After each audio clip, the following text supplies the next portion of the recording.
Good morning and welcome everybody this morning. Today is July 21st, 2019. Every Sunday at 10 a.m. we have the English Gospel. And Bezerra de Menezes is the Spiritist Association, is a non-profit institution. We function strictly through volunteers and donations. Our mission is to study and to promote and practice the spiritual and material charity. Okay, our phone number is 305-477-4148. Our email is info@spiritist.com, and our website is the www.spiritist.com.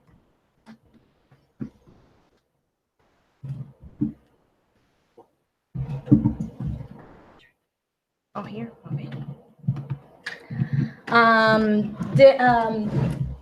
Bezerra de Menezes has some services, so this lecture is being broadcasted live online in YouTube, and the gospel at the Spiritist Center Sunday from 10 a.m. to 11 a.m. Today's reading, we're going to read book Our Daily Bread from Francisco Candido Xavier by the Spiritist Emmanuel, okay? The chapter 141, Fraternal Love.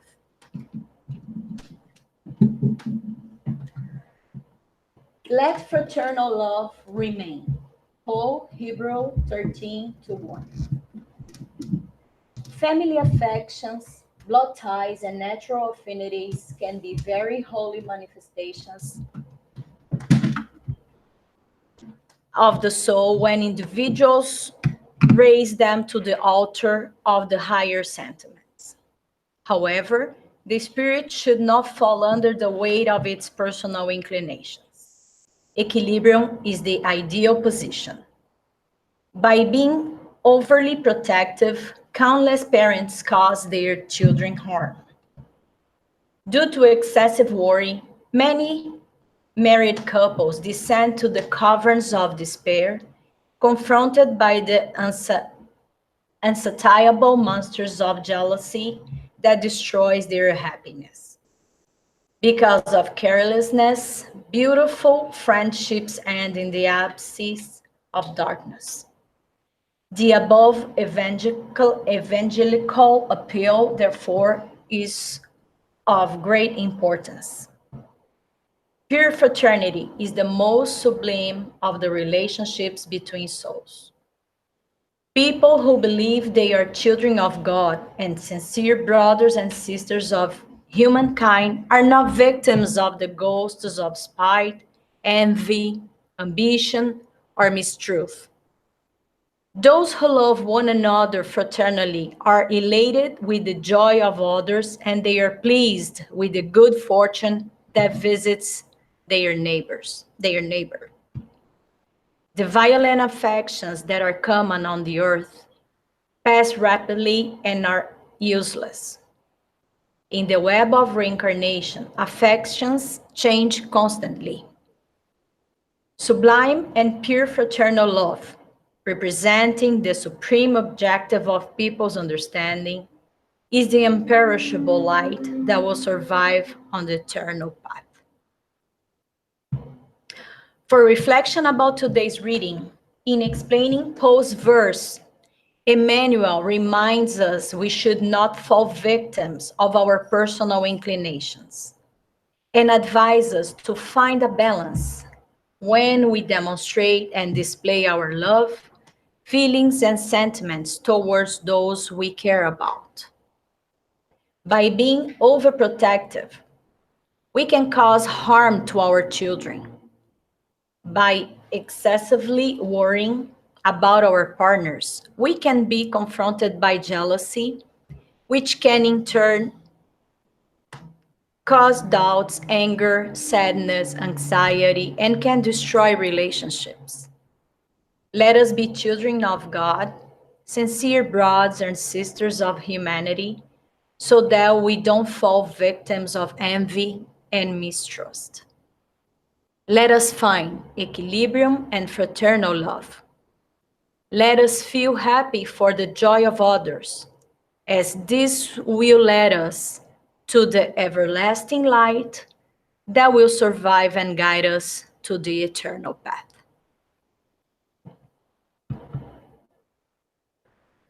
Now, let's do our prayer to start our work today. Let's thank God, Jesus, incarnated and disincarnated friends that are here today. Dr. Becerra de Menezes and his team that is here today to assist. Thank you, God, for the opportunity of studying your gospel. Let us have your messages today internalized in our hearts so we can become better spirits in this world. We like to thank this house for the love and the caring. And may God bless us today and always. Amen. This morning, we're gonna have the Christopher will be presenting today's lecture, the Gospel, and the chapter 28, compilation of Spiritist prayers. Chris, welcome. Good morning, everyone. Thank you for coming. Today is a special day for me because it's the first time ever that I present in English. Even though I was born in this country, I was born from a Brazilian mother. And when I was little, we moved to Brazil. So I went to school in Brazil. And when I returned, my first contact here with the Spiritist doctrine was with our loved Benjamin in 1997. In Brazil, I had studied, I had read books, all in Portuguese. We didn't have Spanish or English books. And here, I was always in Spanish. So what I can tell is my culture, my knowledge in Spiritism is mostly in Spanish. And then I can trick it, translating it to Portuguese, but English is gonna be the first time. So thank you very much for the Spirits for giving me this opportunity, and thank you guys for your love and and charity for listening to my English. So today we're gonna talk about the chapter 28. It's the last chapter of the Gospel, and is a particular chapter of the Gospel because the previous 27 chapters, they talk about the teachings of Jesus, what Jesus told back 2,000 years ago, and the apostles, put in the paper for us, so we have it today. This chapter is different because it doesn't talk specifically about the teachings. This chapter compiles prayers dictated by spirits, right? And then we can ask, but we learned that the doctrine that prayers have to be from heart. It doesn't need to be something that you read. So here we're gonna go a little bit more deeper on why the Spiritist world gave us these prayers, and understand what is a prayer and how we do it. So the Spiritists have always said, form is nothing, thought is everything. Pray each one according to his convictions in the way that most moves him, because a good thought is worth more than many words in which the heart does not take part. From very little, most of us that are in Catholic religions, everything that is not Spiritism, we learn that we have prayers, we have mandalas, we have different ways of praying.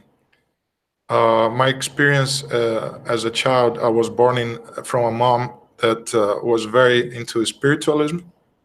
At the beginning, she wrote about the doctrine. She wrote about Lobsang Rampa. She wrote about Chariots of God. So from there, you have an idea that she was all over. But we had this understanding about our spirit, our immortality, and reincarnation. Even though it was a little scarce all over the place, we had this understanding. But I also had an opportunity at some point in my younger life that I had to live with my grandmother. And my grandmother was Catholic. And she was Catholic, what we call in Brazil the Roman Catholic, the one that watches the Mass in Latin and follow all the teachings and all the dogmas of the religion. And for 2 years, every day at 6 p.m., Mary's time, I had to kneel with my grandmother and pray the rosary. And it just happens that at that specific time was one of the most important things in my life, was Mickey's Club. Because at that time, when I was 7 years old, I couldn't understand why I had to kneel and pray. When I was losing Woodpecker, I was losing a bunch of other cartoons that made much more sense to me that I would be watching than praying. But I had to do. My grandmother told me, if you don't do it, you go to hell. I said, well, I better do it then. So I had to kneel and I had to pray, Holy Mary, and the Lord's Prayer and everything. And I had to go one by one by one. And while I watched my grandmother praying, and I could feel and I could see that she was involved on those prayers and she was putting all her feelings into it. And most likely she was connecting with God on that specific moment. The only thing that I could think of is, when is it going to finish? And why I'm telling you this, you're gonna understand on this presentation what's the difference between just reading a prayer and praying with the heart. So the spirits, when they say that form is nothing, they are saying that when they go to a place that supposedly is a place that connects us with God, and we follow certain procedures that we are used to in a mass or in any celebration, but we are only there to spend that specific time, and we are already thinking of what am I going to do after that 30 minutes, 40 minutes. We are just spending time there. We are not doing much more than that. So the spirits are teaching us here the importance of prayer. And in this chapter, we're going to see some of important prayers that can make a lot of difference if we understand how we do it and why we do it. The spirits do not prescribe any absolute formula for prayers. When they do it, it is in order to fix ideas and, above all, to draw attention to certain principles of the Spiritist doctrine. The goal of prayer is to raise our soul to God. So here in this chapter, we have a series of 5 different types of prayers. And what they say to us is that there's not a prescribed formula for praying. We have to use that prayer to express our feelings, to express what we are going through at that moment, what we are expecting, what we are looking for. And in order to do that, we have to open our hearts. We have to open our minds. A lot of people, they think that because they read or they just repeat certain prayers, that they are reaching their goals. It depends. It really depends on what they're feeling, on what they're thinking, and the way they are doing it, right? So the goal to the prayer, like the spirits are saying here, is to raise our souls to God. And why should we raise our souls to God, right? God created us all. Because at this point of our lives that we are in this planet, and we that have already studied a little bit more, we know that this planet is for being tested, for being proved, right? The reason that we have suffering, the reason that we have pain, the reason that we see all the things that are happening and that bother us, in a sense that we ask, why is this happening? is because we are the farthest as possible from God that we have ever been. And when we go away from our God, we are not in connection. We are not raised to touch Him. That's when the chaos, that's when the disruption in our lives, that's when the bad things start to happen. And when we pray, when at night or in a special moment in our lives that we elevate our thoughts and our feelings to God, that's when we approach Him more. That's when we connect closer to Him.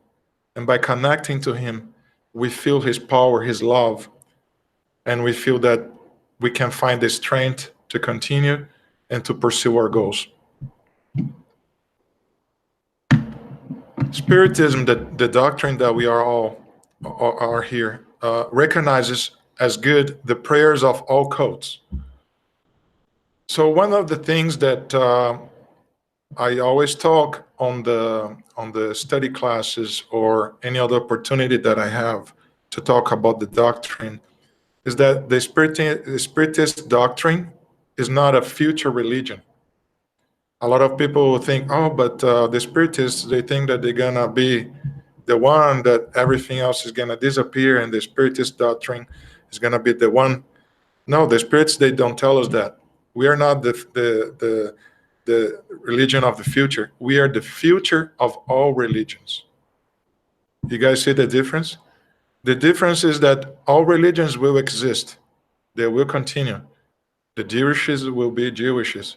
The Catholics will be Catholics. The Buddhists will be Buddhists. But the doctrine will bring them understanding about many things that at this moment they do not comprehend fully. So they continue applying 2,000, 3,000, 4,000-year-old convictions when back then we did not have the evolution, the comprehension, and the science to explain us. And that's what the doctrine do today. It brings us knowledge, it bring us clarity. The science can prove us things. So the Spiritist doctrine will enlighten all the other religions in a way that everybody will understand fully God's creation and God's laws. So when they are spoken with the heart and not with the mouth, right? So we have to understand that the prayers have to come from our heart. We gotta be honest to ourselves. And by saying that, I'm telling you that we have to be able to, at that point, open our hearts fully. Because we are the only ones besides God, because God knows everything. We are the only ones that knows really, truly, all our feelings, all our thoughts, the pains that we are going through, everything that we have inside of us. So at that moment, we are not telling God any new. We are not disclosing anything. We are not revealing anything. We are having a conversation. We are going to Him, opening our hearts, expecting a connection that will bring us peace, that will calm our suffering, that will bring us a little bit of consolation. So it does not impose or reject any. God is too great, according to the Spiritist doctrine, to reject the voice that implores Him or sings praises to Him, only because He does it one way or another, or not another. So here we are seeing that God does not despise any religion, any kind of prayer, anything, because God created everything. If He's the creator of everything, don't you think that He understands everything? That He acknowledges everything? That more than that, that He sees everything that we think, that we feel, that we do. So when you see brothers or sisters in mosques or on the wall in Jerusalem or on a church or on a center like this, we do not discriminate any of them, because in their heart, they are looking for God. They are trying to connect in their way, in their capacity. I always say that when the student is ready, the teacher will present himself. And by saying that, what I mean is that everybody is evolving. We are all in different stages of evolution. And by being in different stages of evolution, some of us thinks that easier to understand some things, and other people thinks that are easier to understand other things. For some people, the Spiritism doctrine is just something that is reminding him of knowledge that they say, well, you know, I'm hearing this and it sounds like familiar to me. So it's most like remembering something. For other people, it's so new, it's so different. There is a breakthrough in their lives. And for other people, they come and they say, none of this makes any sense to me. Because everybody's in a different stage of evolution. But the good thing of it is that everybody is evolving. So if we have someone that is not up to understanding yet, don't worry about it. They will do sooner or later because everybody's going to the same goal. And those that has a little bit more knowledge, excellent. They can share. They can be, of use to the ones that does not understand yet. They can set the example, and the example is one of the most important things. We are always looking for examples, and hopefully we can set the good examples so people can follow us. An essential condition of prayer, according to St. Paul, and this is on the chapter 27, verses 16, is that it be intelligible, so that it can speak to our spirit. What does he mean here? And this is something that I've learned from the beginning with Benjamin, is that when you're praying, you have to be precise, you have to express your feelings, you have to touch people. And I understand that by touching people, you have to be very clear on what you say. I've seen people that they come here and they speak in medieval English or in Portuguese, almost Latin, such a way that you can barely understand the words. And they think that because they're praying in a so classic manner, that prayer has more touching, that has more meaning to people. And sometimes we cannot even understand what they're saying. So when sometimes we have the opportunity to make a prayer, and that goes to any one of us here, that at certain point may be asked to come over here and make a prayer or close a study class, make it from your heart. Don't worry about the words. It can be simple. It can be just one sentence. I've seen people making prayers that had at most 10 words, and I almost cried because I could feel the energy, the love, the power behind those words. And I've seen people making 10, 15 minutes prayers that I was like, oh my God, I don't even remember how this prayer started. It had no meaning. So this is what the spirits are telling us. Praying is talking to God, is striking a conversation, is not reciting a text. There are some sentences in the vulgar language that do not tell the mind much more than if they were in a strange language, and for that reason do not reach the heart. That's what I'm saying. The way that people makes their prayers, right? So in this chapter, the spirits, they bring us some prayers, and everything that I'm saying up to this moment may seem contradictory to what I'm saying now, but they bring those prayers not because they want us to recite the prayers, but as a guidance, as a way that we can understand the meaning of those prayers, right? And touch our heart so we can either pray that way or pray based on our understanding of their message. The compilation of prayers contained in this chapter is a selection of those that have been dictated by the Spirits in different circumstances. So here we're going to see some of the prayers. And I just want to make a parenthesis here because, I have this saying. I don't know how it's going to sound in English, but I'm going to make it anyway. So there was this guy, he was in New Orleans, and a flooding was coming. And he was at his home, And he was a very religious guy. The waters were raising, and people were saying, "You gotta leave, you gotta run, you gotta do something because the waters are coming." He said, "No worries, I'm praying, I'm covered," right? So he was in the porch in the front of his house. People were running, the cars were driving by, the waters were raising. Then comes the family and say, "We gotta leave it now. The waters are coming. Don't worry, I'm protected." The water started raising, and he had to go to the second floor of his home. Right at that point, the water was so high that people were passing by in boats, in kayaks, in jet skis.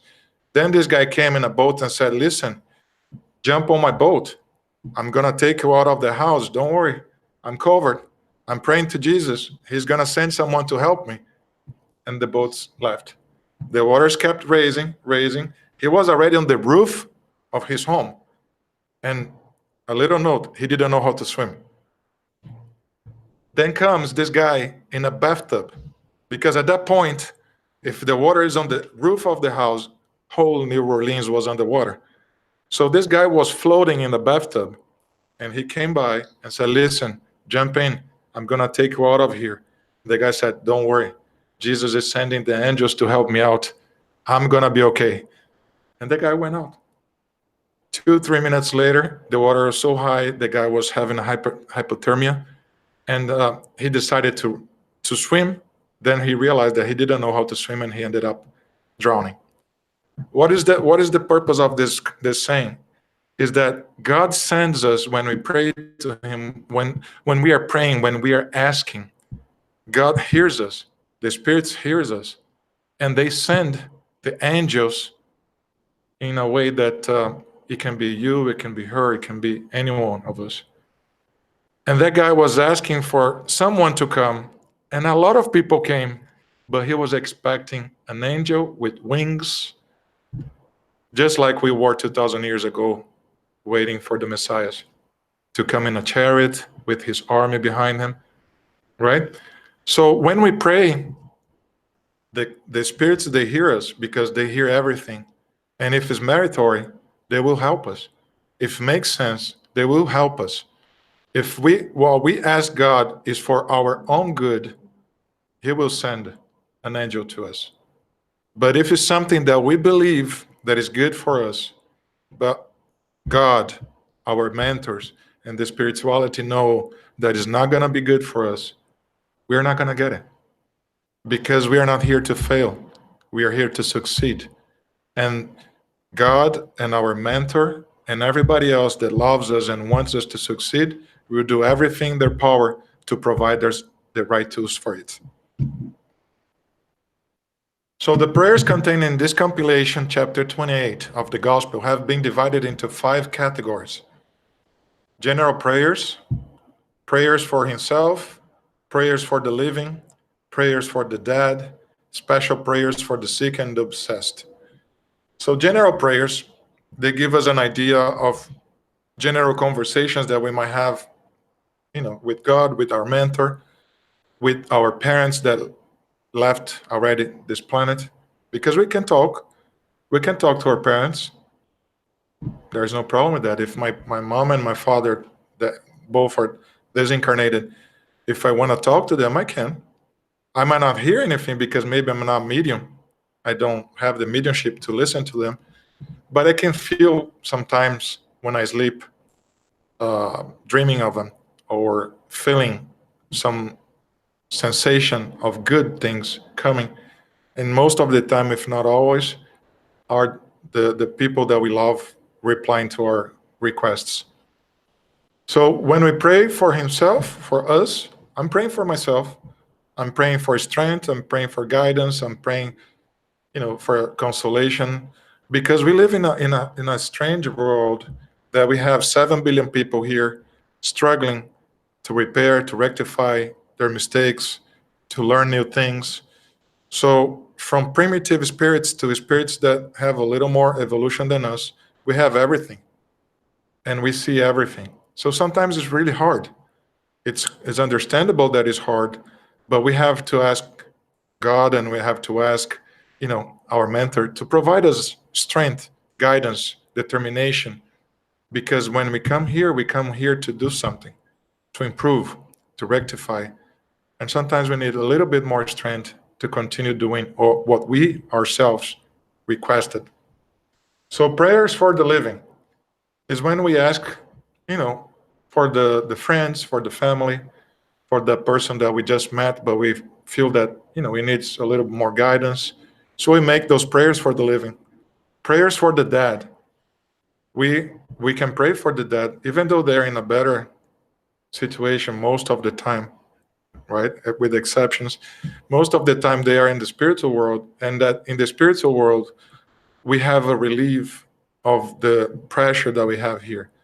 We can find our parents that are there. We can find people that can guide us, can provide us a little bit more relief. So the Spirit says that when we disincarnate, depending, of course, on our condition, moral condition, we have a relief of this struggle that is our reincarnation. So we can improve a little bit of our knowledge. And then when we reincarnate again, we can put for a test everything that we have learned and evolved. And special prayers for the sick and obsessed are those when we have people that are fragile, that have some sort of sickness, that we understand that they have been obsessed by spirits. And we feel compelled to do something for them. So we can pray, we can ask God to be, more lenient, because we know that this is for the good. We understand when we study the doctrine, we understand that everything that we go through is based on the actions that we had ourselves in the past, and the past not too far, like a previous life, maybe on this same life. So it's the reaction of our actions. So it's understandable that whatever we go through has a reason for.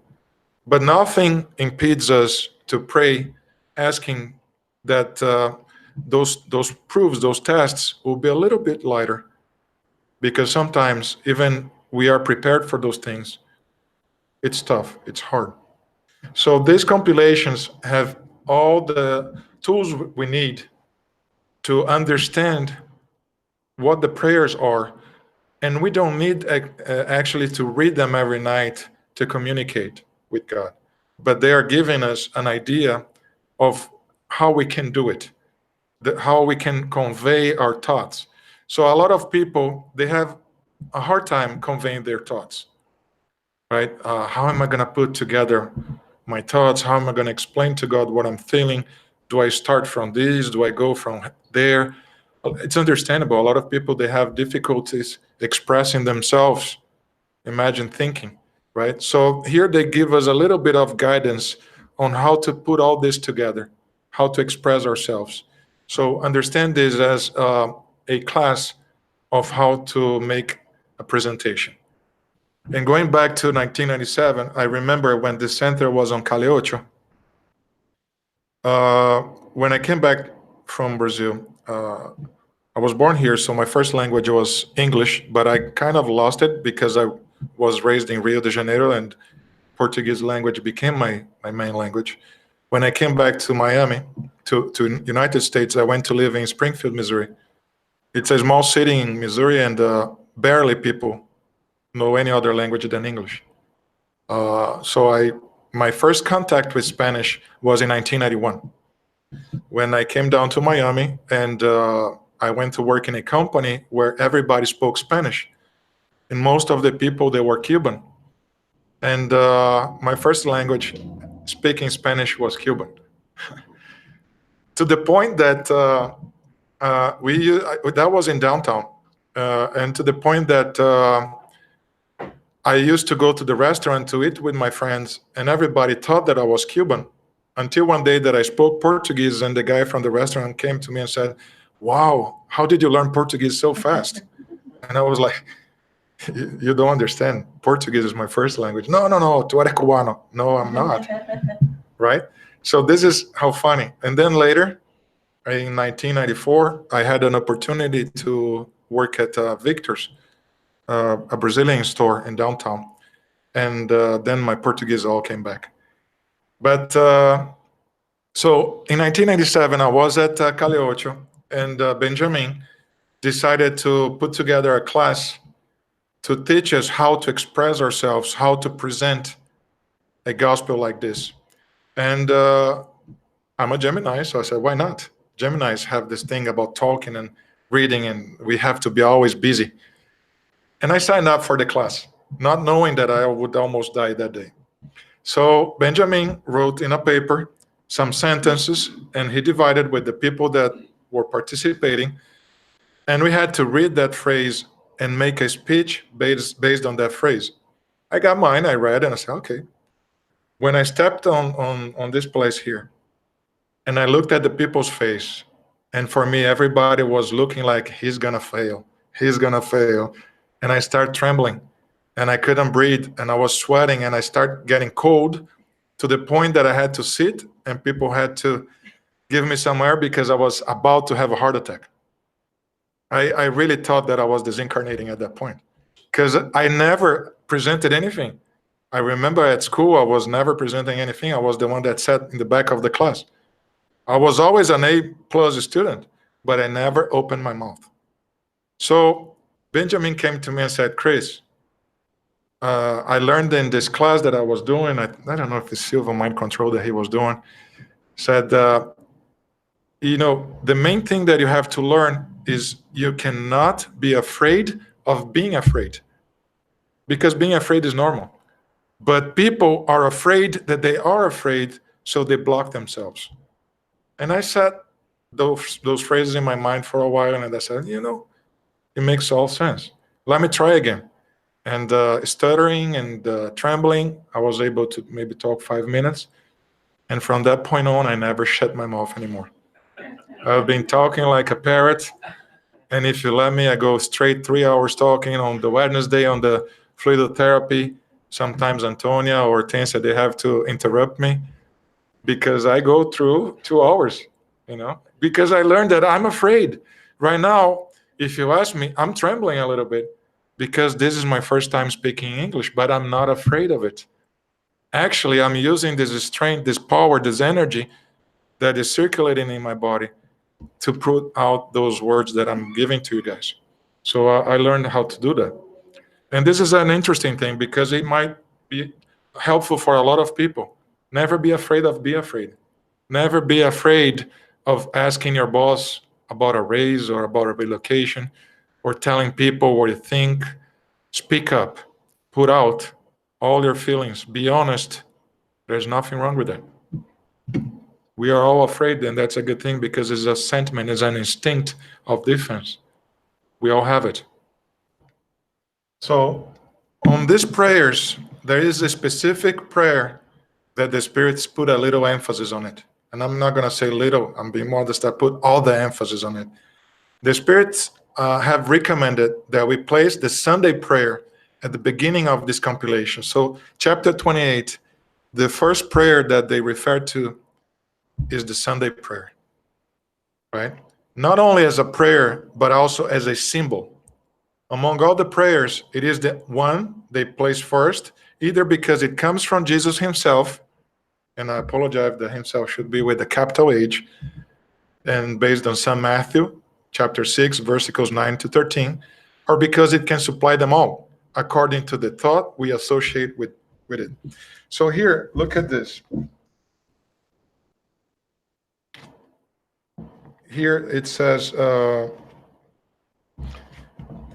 because it's so short, the profound meaning of some of its words escape many people.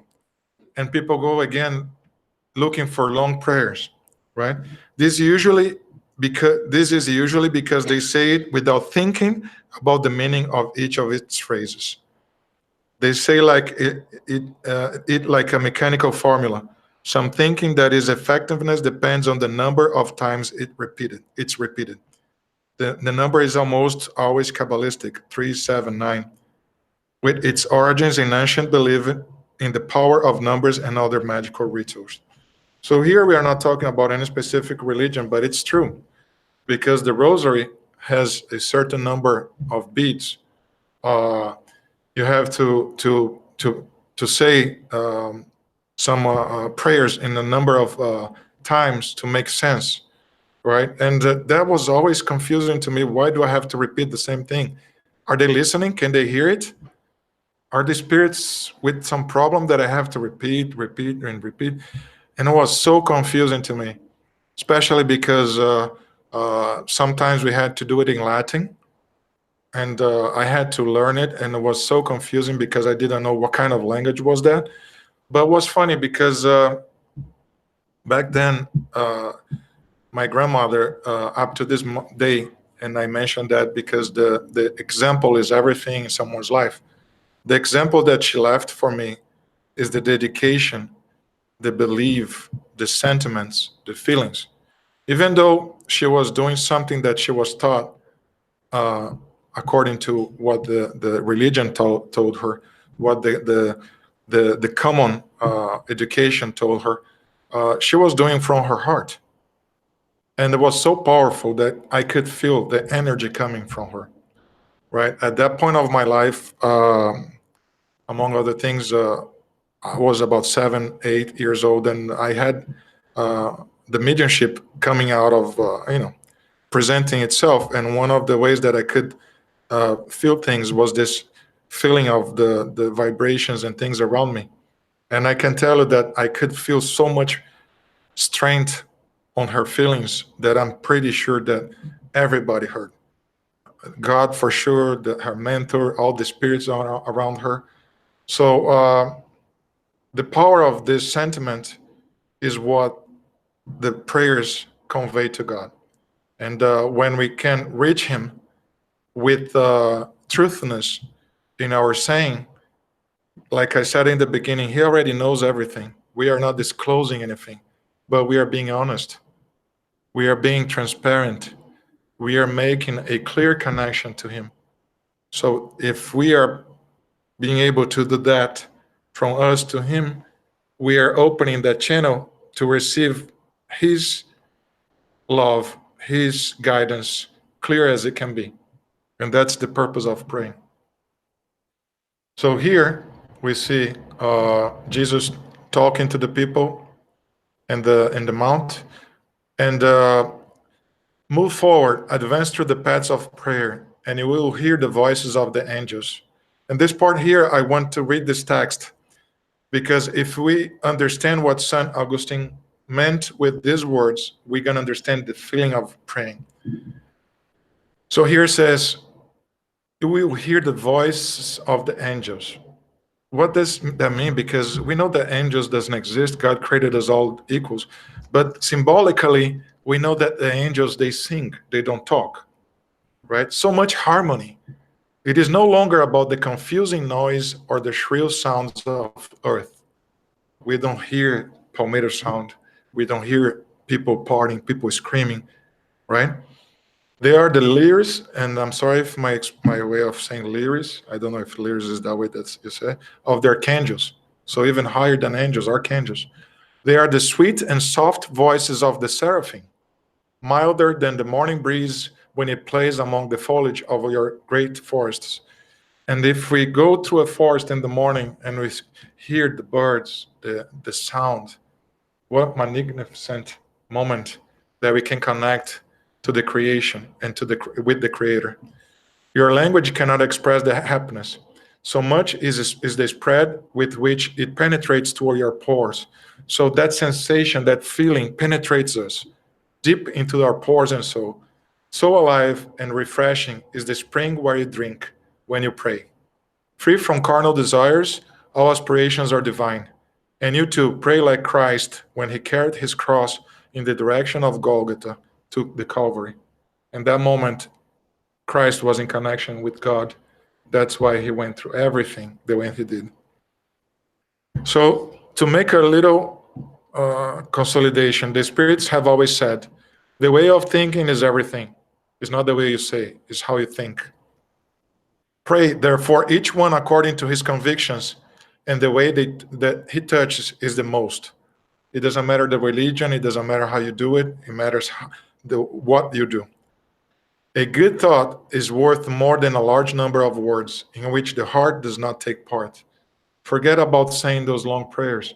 forget about reading to compile knowledge, to make the prayer of the prayers, so everybody's going to be impressed how much knowledge Chris have. Look at the prayer he did, and it's only words. If I cannot convey you my feelings, if I cannot touch your hearts, none of the words that I spoke makes any sense to anyone. So here we go through Emmanuel. And I don't know, I couldn't find a way to translate O Consolador to English. But on the book, O Consolador, in the question 306, we see, and everything they ask in prayer, believing that they will receive it. So when we pray, asking, we will receive. And then he asks, does this precept of the master apply equally to material goods? So that means that when we ask for material goods, do we receive them too? Or we are only talking about spiritual things? Oh, and I apologize. I forgot to translate here to English. So here, let me try to translate. So make your how is voluntad in English? So make your will of the common prayer is our petition in general to God. With his providence, through his messengers, will provide us, our spirit, the condition of life and the utilities, convening, if necessary for our progress as spiritual, the knowledge and the love. And in all feelings and circumstances of life, the prayer is the work with the work and dedication, is the sanctuary for our fights to improve, because Jesus will bless our struggles, our sincere struggles. And I apologize that is in Spanish. I should have translated that, but it's not easy to translate English to Spanish or Spanish to English. So this is what Emmanuel said. André Luis said, especially in the book Between Earth and Heaven, any requests find resonance, meaning that everything that we say, everything that we think, all our prayers find resonance. But a positive request is always a prayer. Even when it is not verbalized, we can think, we can feel.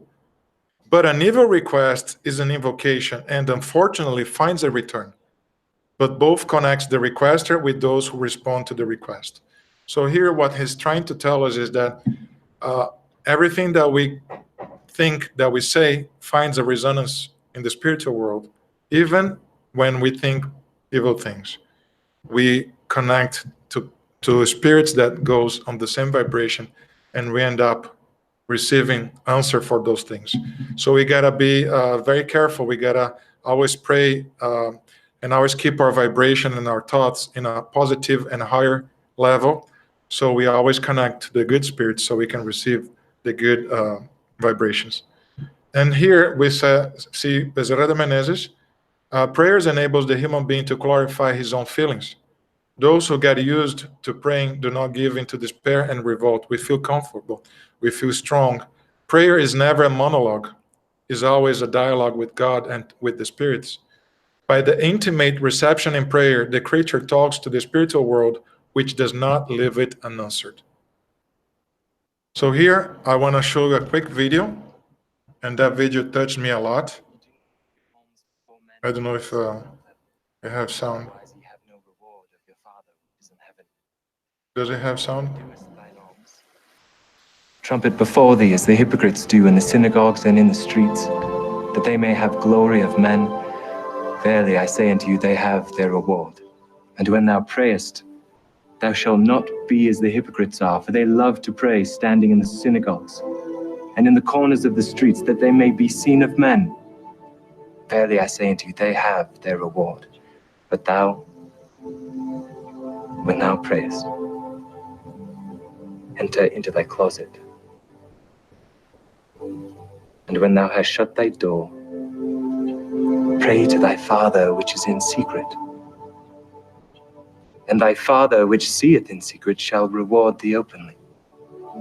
But when ye pray, use not vain repetitions as the heathen do, for they think that they shall be heard for their much speaking. Be not ye therefore like unto them. For your Father knoweth what things ye have need of before ye ask him. After this manner, therefore, pray ye.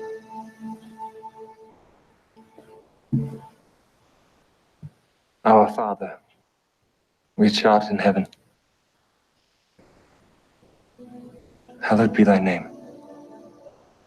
Thy kingdom come.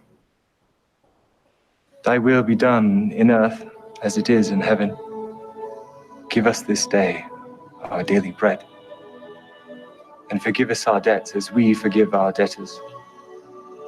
And lead us not into temptation, but deliver us from evil. For thine is the kingdom, and the power, and the glory forever. Amen.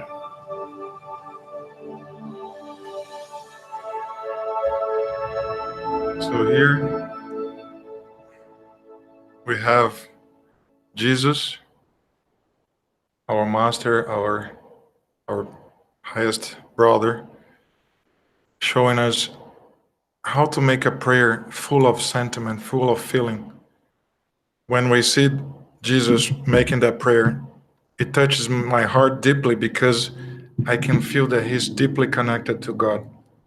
And on that moment, I can only imagine on that mountain, people around him feeling that connection. I just hope that maybe I was somewhere over there, maybe on not so close, but nearby. And I could at least know that he was somewhere on top of the mountain talking to us. So in this moment, I invite all of you to bring our thoughts together, expressing our deepest sentiments and feelings, elevating to God, our Creator, to Jesus, our whole model, our mentor, to Dr. Bezerra de Menezes and his team, to our mentors and all the spirituality that is here present with us. Thanking Jesus for this opportunity to gather here in his name, looking for knowledge, looking for love, that these words that we learned today here may touch our hearts and be translated into actions in our daily lives. That this vibration of love and peace may be sent to everybody that couldn't be here at this time, to our brothers and sisters, that we can take these vibrations to our home, to our work, to everywhere that we've been and that we will be next week, touching the hearts of everybody that will come in contact with us, that this vibration can be sent to all our brothers and sisters in other countries, in places of suffering, that they are going through hardship, injustice, that they too can feel your embrace, dear God, and that embrace can bring them strength, solidify their strength to continue on their paths to evolution. We thank the opportunity to be here this morning. We thank our brothers that came here to listen to your gospel. And we ask you to please be with us today and always. Amen.